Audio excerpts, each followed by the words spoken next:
California lawmakers could massively lower net metering payouts, and supply chain issues aren't helping the stocks either. Pippa Stevens is here with more for us. Pippa. Hey, Kelly, that's right. Solar stocks are selling off. Sunrun, SunPower, Sonova, all down following regulatory headwinds and ongoing supply chain problems.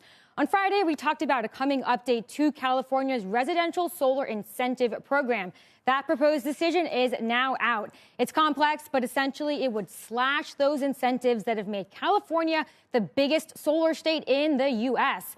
The credits solar customers receive for sending power back to the grid will drop by 80%, according to some estimates. Customers will also have to pay a monthly grid connection fee.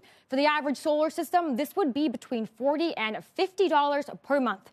Utility companies are applauding the move, with PG&E saying it is a step in the right direction.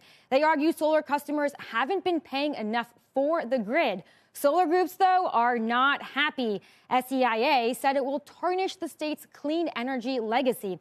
Important again to note that this is only a proposed decision. There's now a comment period, and we'll get the final decision no sooner than the end of January.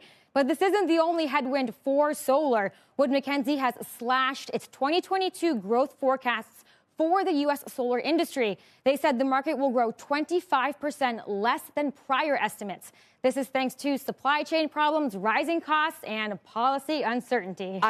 So this $30 to $40, is that what you said, per month to hook up to the grid? $40 to $50. $40 to $50 a month to hook up to the grid. Yep. Completely changes the calculus if you're trying to figure out whether to go solar or not. And it raises the issue of why are all of these households paying for their own ability to use or go solar when the utilities themselves could go solar and save us all the trouble? Yeah, there's a lot of different opinions on this topic about whether the future system is more distributed energy with resi solar or if it's larger scale, utility scale solar projects.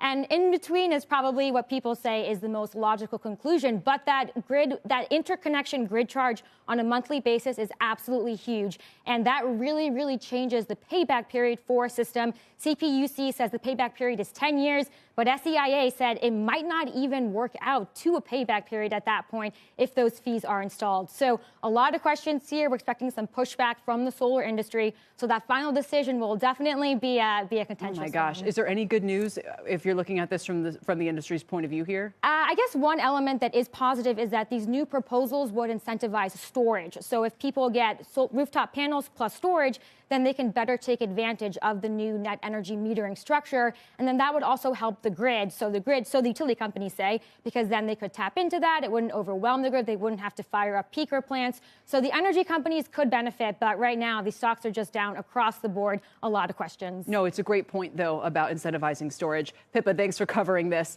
Pippa Stevens, we appreciate it.